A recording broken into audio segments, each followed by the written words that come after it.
Hi guys, ngasi ako echanupa birthday ni abako ma'am aduna decoration tawna kana sem saba honari si bhaiya sega dugagi koi nupa ga ko kana sem saba gi honari adudi horen loisalaga kamai tawbai do ma'am da ucharage ko ma'am yeminarasi ko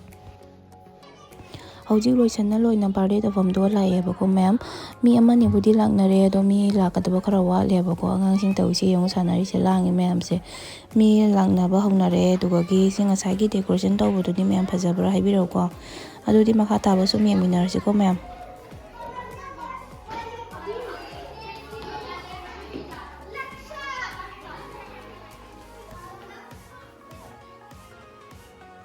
birthday se mayam se gadi nganna hawraga nganna loisale abako pung 8 dwaida cake kaye andoi pung 4 manungda pizza pithak tawna mayam se loina sum loisale abako thengba yadabnina ko ado mayam su lakpa honare hoji mayam laknare imai cha sum mangda famna tawise yongo mi lakpa ngai ne bo mi puna makse laga cake kakpa ngai ne ba adudi sum yeminasi ko mayam kamai tawbai do tawise yong masi ngang se suktopa pitokpa video namme tawise yong apa angang gi hongna bani abako ma'am mo video bonam dro photo bonam dro pa paithokpa suktopa ga adogi piba su hongnare ma'am na do moi photo video kana namna re abako moi so lepaga ama tawise yong uruga layere ko harau mandana ko ma'am se uboda ko ando khara su sum chawna tawbiri abako ma'am kaino birthday bu bar lakpura ko chahim da morok tang lakpa se sum khara chaw tawbire memory su oina bako harau na ba ngangi manung da sumi khara phame mapana sumi khara leire abako do loina changak si manung da do mayam si su ngai bo na ba wana re ba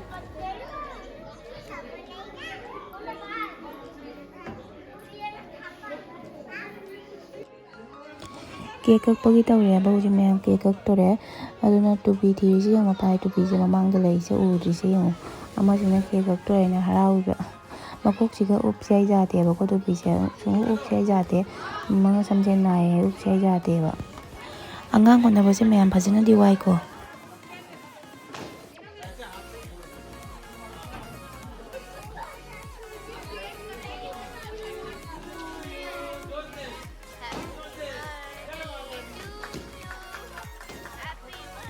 si bhaiya ga didi ga na tawise yong ko ma'am ingang je paisa ga tawrana doin paisa ga chaina ma'am nokpna su loina re abako ma'am wa launa re abako tawise yong nokning drai no boda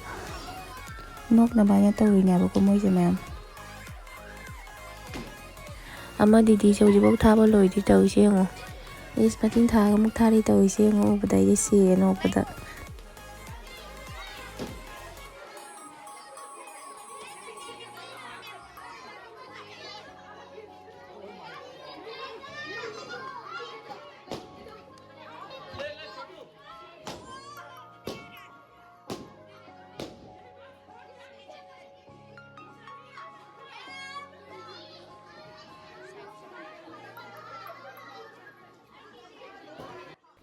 Hojik cake kakpa khotpa su lore aduna video photo kana namna re abako ase bhaiya sene ma nambira ke na kana ngangi ba yamna su nungaire ba ngasi gi numise yamna harau to yamna mayam ji su loina nokhena punba se yamna nungaire angang hiya tawise yong belun mayam thoya thugai ko kai na moi nungai tawise yong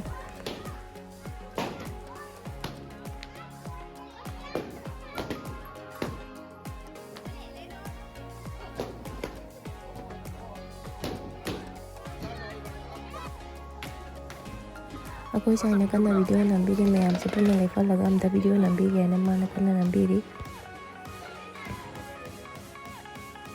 hojik chaba thakpagi angang sinja hojik mapana phama pisare aduga gi hanjing duna manungda phamal le abako aduga gi chaba thakpagi yenba khotpa kana honari sonda chaba thakpagi di phajana video namba ngamjaudre abako ma'am hojik mayam chaba thakpa su loina na nga famna re abako ngahak ledi moi su yumda hanarani ado mayam aigi channel sibu nungai berdi like share subscribe to sanbiramo mayam matang su nungai ba video thangrak pangam boi jage ado ngasi gidi siga sum loisandrake mayam bye bye